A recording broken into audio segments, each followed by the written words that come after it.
రైలు మనది, post office మనది, IAS తెచ్చింది మనం, ఐపీఎస్ తెచ్చింది మనం.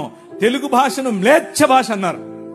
అరే ఏం భాష మాట్లాడుతున్నాడు మ్లేచ్ఛుడా అంటే, తెలుగు భాషలో డిక్షనరీ, మొట్టమొదటి డిక్షనరీ మంది.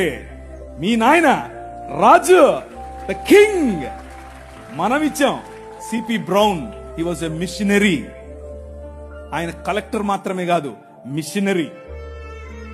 తెలుగు భాష గద్య భాగంలో మొట్టమొదటి పేపర్ మనది.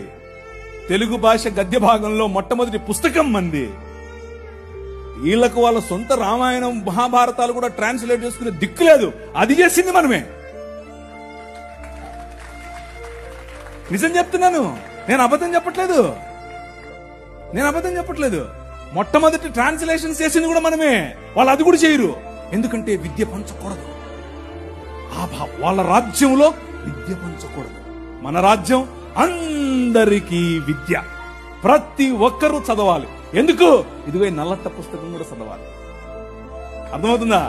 నల్లట్ట పుస్తకం చదివితే దిమాగ్ ఖరాబ్ అవుతుంది, దిమాగ్ ఫిరాయిస్తుంది, మనిషి వెంటనే మనిషి అవుతాడు.